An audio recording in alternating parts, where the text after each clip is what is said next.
자율주행차면 운전을 안 해도 스스로 가는 차 맞죠?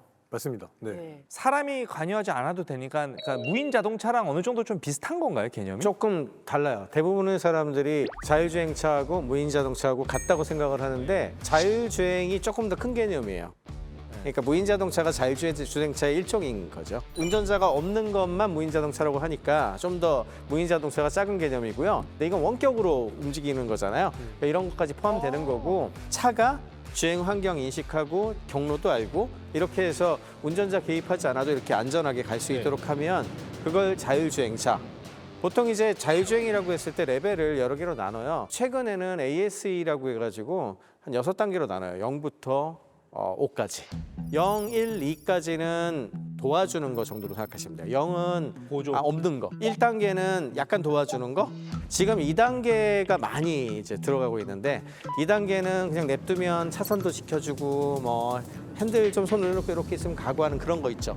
네, 그 정도 수준이 딱 2단계라고 부르고요. 3단계 같은 경우에는 훨씬 더 내가 가려고 하는 목적지 같은 것들까지 다 갈 수 있도록 해주는. 근데 4단계하고 5단계 같은 경우에는 예를 들어서 서울에 대한 그 지도를 왕창 해가지고 서울에서만 완전 자율주행을 할 수 있겠다. 네. 그런 경우에는 완전 자율주행이긴 한데 서울에서만 되잖아요. 4단계고요. 아까 홍진경 씨가 말한 그 샌프란시스코에서 안 타본 택시. 네네네네. 그거는 몇 단계예요? 그건 4단계죠. 2040년 정도 봤단 말이에요. 아까 5단계, 4단계 가는 게 일반 그 전문가들 이야기가 그랬어요.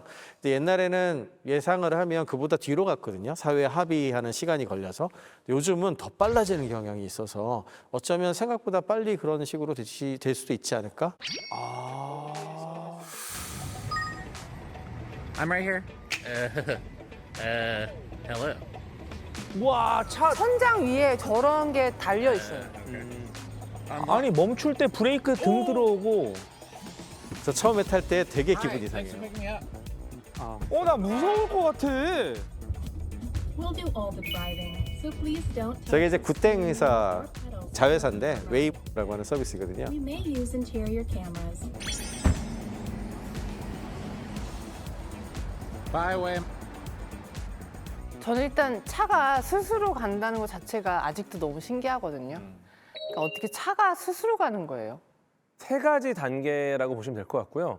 자율주행 자동차가 이제 센서로 주변을 인식합니다. 그다음에 인식된 정보를 바탕으로 인공지능이 분석을 해서 이 제어 시스템을 통해서 이제 움직이도록 동력에 신호를 보내는 거죠. 그래서 보고, 생각하고, 행동하는 이 3단계로 구성되어 있습니다. 근데 그 사람이랑 그러면 그 로직은 비슷한 거 아니에요? 비슷하죠. 거의 비슷하죠. 근데 그래서 갑자기 끼어들 때도 갑자기 쓸 수 있는 기능도 당연히 있겠죠. 마찬가지로 다 똑같이. 우리가 운전할 때 주변을 잘 살피면서 운전하지 않습니까? 이 역할을 하는 게 센서입니다. 센서. 비전 센서라든지 뭐 레이더라든지 라이더 같은 장비들이 있어요.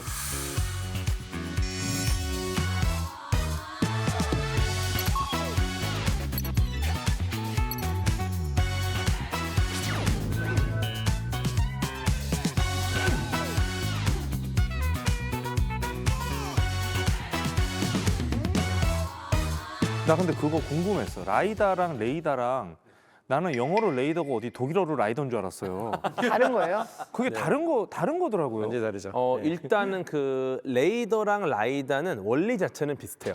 전자기파를 쏴서 돌아오는 걸 보고서 이제 거리를 측정하는 건데 레이더 같은 경우는 라이다보다 훨씬 더 긴 파장을 이용하다 보니까 세밀하게 보지는 못해요. 거리를 잴 수 있으나. 근데 이제 라이다는 레이저를 이용하기 때문에 레이저를 사방에 쏴서 되돌아오는 빛을 분석해서 주변을 정말 3D로 그려주는 장치입니다.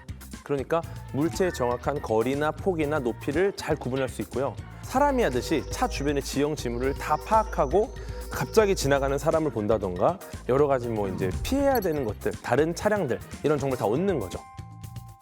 요즘의 자율주행 자동차들이 레이더랑 라이다를 둘 다 쓰는데 레이더는 좀 큼지막하게 이제 빨리 보는 측면이 좀 강하고요. 라이다는 이제 좁은 영역을 좀 세밀하게 보는 게 좀 강하다고 보시면 될 것 같아요. 이 센서 기술에 대해서 여러 가지 기술들이 좀 경쟁을 하고 있다고 보시면 돼요. 태땡땡 회사 같은 경우에는 카메라 가지고 승부 보겠다. 카메라는 뭘 쏴요, 그럼? 카메라는 이제 빛으로 그냥 들어오는 인간처럼 눈으로 들어오는 이것만 보고 하는 거예요.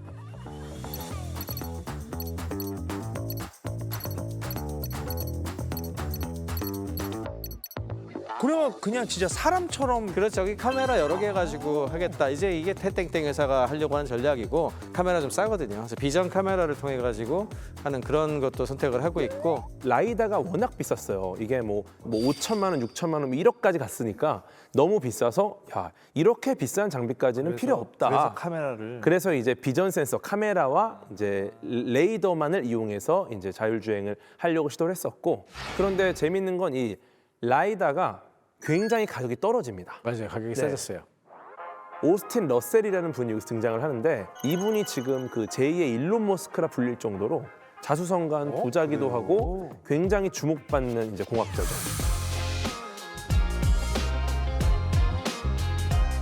어릴 때부터 워낙에 막 만드는 걸 좋아해요.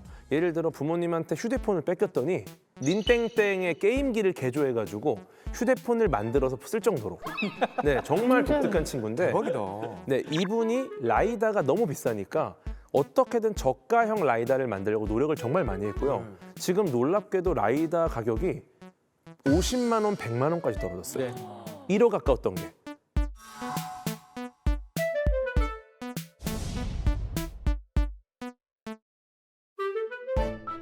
가격이 떨어지니까 일론 머스크도 비전 센서 레이더면 충분하다. 그러더니 슬쩍 라이다 이제 좀 자꾸 사면서 아 써요? 네 하고 있고 아 처음에 안 쓴다. 네, 처음에 했구나. 사실 비싸서 왜냐면은 차값보다 비싸 버리니까 못 딸 거라 그렇죠. 생각을 한 거예요. 근데 이제 가격이 떨어지니까 안 쓸 이유가 없죠. 뭐 듣고 있으면 편안해질 것 같아요. 나이 들어서 내가 직접 핸들 돌릴 일도 없을 것 같고. 근데 이 기술이 뭐 아무리 완벽해지고 익었다고 한들 불안하지만 믿고 내가 그걸 타고 가야 되는 거잖아요.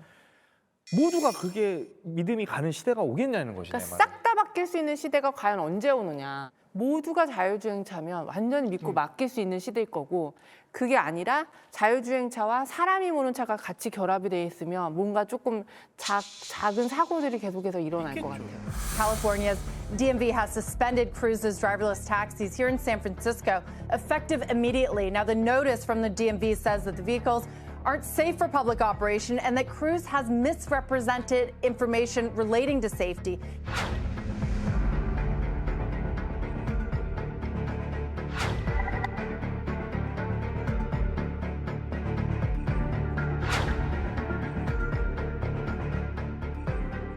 오류가 난 거잖아요. 근데 사람도 인식을 잘못하는 경우가 있거든요. 운전하다가. 있겠죠. 예, 일반적인 도로 상황 말고 예를 들어서 이제 지금 공사가 진행 중이에요. 그러면은 임시로 이제 사실은 역주행인데 코스를 바꿔놓잖아요. 그렇죠. 그럼 우회해야 되잖아요. 네. 그 자율주행 자동차 같은 경우는 이게 완전 예외적인 상황이라 멈춰야 돼요. 근데 얘네들이 우회하는 경로도 굉장히 자연스럽게 따라갑니다. 그 이유가 AI 덕분인데 일반적인 상황이 아닌 경우를 AI가 임의로 데이터를 만들어서 훈련을 시켜요.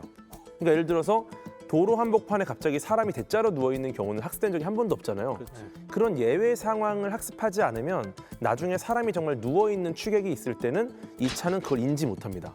그런 상황을 AI가 가상으로 만들어주는 거예요. 뭐 소가 갑자기 한복판에 서 있고 완전 말도 안 되는 역주행한 오토바이가 있고 이런 것들을 AI가 다 만들어서 이제 가상의 환경 데이터를 학습을 시켜주면은 훨씬 자율주행차가 똑똑해지는 거죠. 예외 상황이라는 게 한 번만 있어도 큰 사고가 나니까. 기계를 100% 확신할 수 없는 게 기계도 버그가 있어요. 기계라고 항상 완벽하게 운행을 할 수는 없거든요. 예를 들어서 자율주행 자동차들이 가고 있는데 앞에 있는 차가 무언가 오류가 생긴 거예요. 그럼 뒤에 있는 차는 거기에 대응을 해야 되는 거죠. 그럼 여기서 어떻게 해야 할 거냐 이런 거에 관한 문제는 너무너무 많이 생길 수 있거든요. 예를 들면 MIT에서는 모럴 머신이라는 걸 만들었습니다.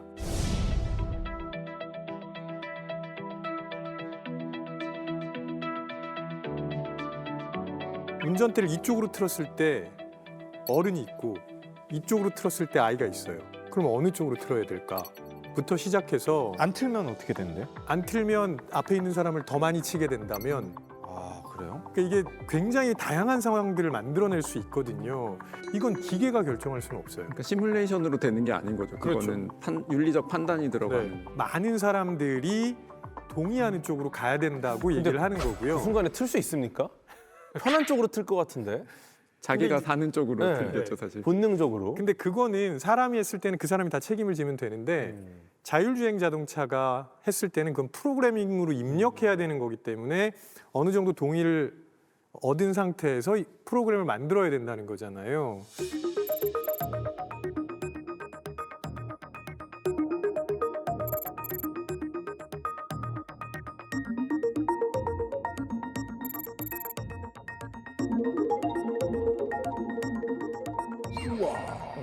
신기하죠. 그게 또 국가별로 문화별로 문화별 차이가 있어요. 다르구나. 근데 이거는 사실은 좀 고민해봐야 돼요. 그럼 그 사람들의 생명만 소중한 거냐? 상당히 좀 고민거리가 많은 문제들이거든요. 그래서 그런 데 대한 동의가 어느 정도 이루어지지 않은 상태에서 과연 이 자율주행 차를 완전히 믿을 수 있느냐? 뭐 어렵다. 아마 자동차의 역사에서 온 이야기일 수 있어요. 헨리 포드가 대량 생산을 해서 차를 쫙 뿌리자 어떤 문제가 생기냐면은 뭐 신호등도 제대로 없었고, 다음 자동차 운전 면허도 없었고, 보험도 없었고, 이런 문제들이, 그러니까 사회가 어떤 자동차라는 이 새로운 문화를 받아들이기 위해서는 필요했던 어떤 기반적인 인프라가 굉장히 많았던 것이죠. Comes to the open road, she can. Bad luck to the driver. To bad driving, even if they have to run over. Here, at a special test crossing, is a demonstration of the sort of thing we may be hearing frequently in future. 일단 차가 와장창 뿌려지자 어떻게든 만들어야 되고, 다음에 처음에는 많은 사고가 났지만 사람들이 그 사고를 점점 받아들이게 돼요.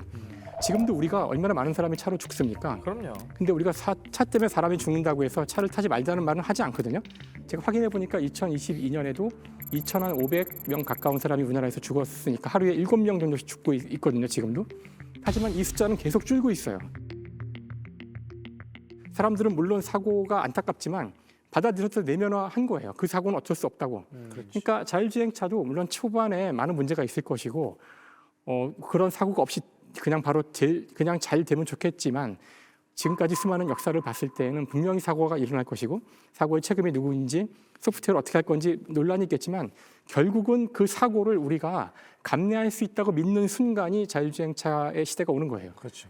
지금 우리가 기술이 그렇게 빨리 발전한다고 해서 과연 따라가야 되느냐, 이 논의를 사실은 우리 처음부터 계속 하고 있는 거라고 생각하는데, 기계는 어차피 못하기 때문에 인간이 어떻게 해야 되는지 알려주자는 거예요. 그게 사람들의 전반적인 동의를 구하는 과정이고요. 그래서 조금 천천히 가면 사람들의 인식도 조금씩 변할 거고, 그러면 저는 조금 천천히 가는 게 더 맞다고 생각해요. 고려할 점들은 굉장히 많고 속도 조절도 해야 하지만 지금보다는 희생이 줄을 거라고 기대하면서 가는 거거든요. 그때는 정말 하루에 한 명도 채 죽지 않는 사회가 올 거라고 믿으면서, 물론 어떻게 믿냐고 물어보면 뭐 지금은 알 수 없죠. 알 수 없지만 저도 동의합니다. 네, 그렇기 때문에 가자는 거니까. 말씀하신 것처럼 자율주행 자동차로 인해서 나는 사고가 인간 운전자로 인해서 나는 사고보다 지금도 작거든요. 그러니까. 근데 넘겨줄 준비가 되어 있느냐, 그게 이제 지금 말씀하시는 합의인 것 같아요. 그 단계가 필요하다는 근데 생각이. 모빌리티가 변할 때마다 사람들은 일단 두려워해요. 처음 자동차가 나오면은 이건 흉기다.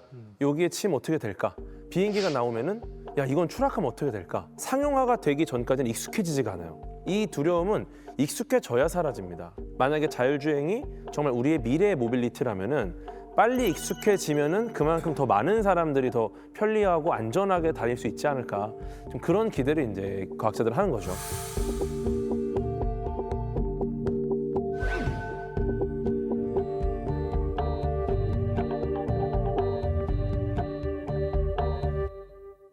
현재는 지하철이 있고 뭐 이렇게 뭔가 문화적인 그런 인프라가 확실하게 구축된 딱 그 랜드마크, 도시 위주로 집값이 많이 좀 뜨고 있잖아요. 예를 들면 한남동이라든지 뭐 용산이라든지. 근데 지하철이 없어서 상대적으로 좀 소외된 지역이 있습니다. 서울은 서울인데 그런 데가 좀 집값이 또 올라가고 또 이런 현상도 있을 수 있겠네요. 그렇죠. 특히 자율주행 중에서 지금 말씀하신 걸 라스트 마일이라고 그러는데, 어떻게 보면 달동네 같은 걸 만들어내는 이유가 도로가 자동차를 간다든지 올라가기 힘들어서 그렇거든요. 네네. 근데 만약에 작은 교통수단이 쉽게 오르내릴 수 있는 구조가 되면 그런 곳들이 되려 운치가 있을 수도 있어요. 왜냐하면 LA 같은 데 가보면은 언덕배기 위에 있는 집들이 더 좋은 집이잖아요. 왜냐하면 뷰도 좋고 뭐 이러니까 만약에 라스트 마일 쪽에서도 자율주행이 잘 돼서 이제 역 근처에서 자동으로 태워가지고 저절로 올라가고 그러면 뷰도 좋고 공기도 좋고 이런 데를 또 좋아할 수도 있는 거니까. 소외된 지역도 골고루 좀 발전할 수 있다. 네, 그건 모르는 일이죠. 그러니까 그럴 가능성도 충분히 있죠. 그러니까. 네. 나는 그것도 편해질 것 같아. 난 차 가지고 가면 너무 가는 거 편한데 가서 주차하는 게 사실 전 좀 골칫거리거든요. 그런데 지가 알아서 이제 차가 움직이면 나는 목적지에 내리고 발렛 기사님 없이 지가 알아서 어디 주차장 알아서 찾아가겠네요. 그렇죠. 그렇겠죠. 여러 구상들 중에 그런 것들도 있죠. 사실 지금 대부분의 차들은 달리고 있지 않고요. 서 있고요. 맞아요. 공간을 차지하고 있는데 그 차지하고 있는 땅이 굉장히 좋은 땅이에요. 비싼 땅을 차지하고 있어서 그 중심 업무 지구에 주차를 할 필요가 없어지면 그 지역의 주차 요금은 훨씬 올라갈 거고 차들은 조금 멀리 떨어진 곳에 있다가 내가 30분 뒤에 마칠 거니까 와 호출을 하면 충분히 올 수가 있잖아요. 그런 상황이 되는데 주차장을 수용하기로 한 데가 생기면 주차 도시처럼 돼서 거기서 이제 출퇴근 시간이 가까우면 사람 안 탄 차들이 이렇게 슥 나가는 거죠. 아, 나 지금 갑자기 너무 신박한 생각이 떠올랐어. 자율주행차가 이제 실행되잖아. 그러면 없어지는 게 뭔지 알아? 모텔. 모텔 없어져. 진짜 신박하다. 심지어 네일 케어 자동차도 있을 수 있어. 뭐 그럴 네일 수도 케어 있죠. 받는 그건 거. 자기가 세팅하기에 따라 마사지 자동차. 반신욕 자동차가 반신욕. 그건 자동차 앱이 있지 않을까요?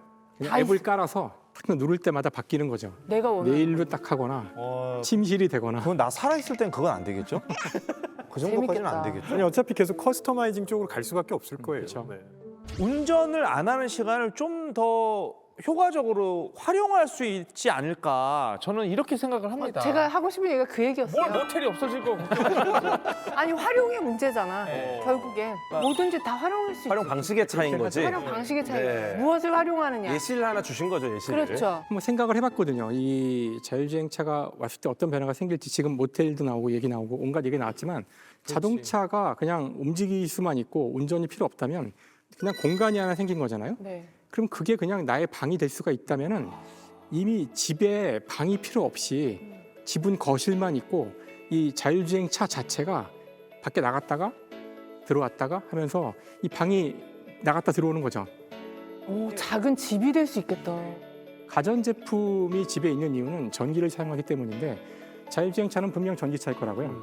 그러니까 전기차는 다른 가전제품과 다를 바가 없어요. 그러니까 아마도 집 자체가 이 차를 포함한 어떤 상태가 돼서 차가 집 안에 끼어 들어오면 내 방이 생긴 거고 나는 차에서 내려서 거실을 뒹굴다가 아침엔 다시 차로 이렇게 들어간 방이기도 하죠. 잠자다가 문 닫고 그냥 떠나기도 하고 저는 그냥 그게 자기 개인 공간, 방이 될 것 같아요. 자율주행 자동차 관련된 넥스트 그다음 이제 가장 중요한 이야기가 지금 이야기한 게 제일 핵심이에요. 시간과 공간이라고 하는 개념. 시간도 확보를 했고 그다음에 공간도 확보했잖아요. 운전에서 모빌리티라고는 이동 그 자체가 중요한 게 아니라 이동하는 시간과 함께 얻어지잖아요. 그 안에서 무엇을 할 수 있을까? 거기서 쉬게 놔두지 않을 거예요. 사람들이 내가 출퇴근 시간에 여기서 여가를 2시간 동안 보냅니다라고 하면 노네? 하고 일을 주지 않을까? 사실 우리 공간 전체가 다 자율주행이고 이동 시간까지 다 자유롭다는 걸 알면은 이 극악한 자본주의는 어떤 상황이냐에 따라서 그게 오히려 지옥이 될 수도 있어요. 와, 그 짧은 순간에. 뭐 짧은 순간이 아닐 수도 있죠. 그렇죠. 뭐 장거리를 갈 수도 있으니까. 자 오늘 가설 확인해 볼게요. 20년 후 운전 부자만 한다. 20년 후 운전 부자만 한다. 이 가설 어떻게 결론 내리고 싶으세요, 우리 전문가님들? 자동차가 만들어지고 그것이 많이 보급되고 안정화되는데 상당히 많은 시간이 걸렸거든요. 몇십 년 이상 걸렸기 때문에 아무리 빠른 지금 발전이 있다고 하지만 근데 저는 결국은 가야 한다고 생각은 해요. 근데 20년은 좀 짧지 않을까? 그때에도 여전히 부자만이 아니라 우리도 차를 몰고 있지 않을까라고는 생각해보지만 모릅니다, 사실. 저는 20년 후 운전 부자만 한다면 다행이다. 저는 사실 운전하는 거를 별로 좋아하지 않다 보니까 저와 비슷한 분들은 이제 자율주행을 많이 기다리고 계실 거고, 네, 그리고 자율주행으로 우리가 얻을 수 있는 가치가 꽤나 클 거라고 기대를 하고 있어요. 네, 그래서 부자만 하는 시대가 왔다면 자율주행이 상용화된 걸 테니까 좀 기대해 볼 만하고 좀 그러면 너무 좋은 세상이다. 네. 부자는 뭐 뭘 하든지 알아서 하겠죠. 네.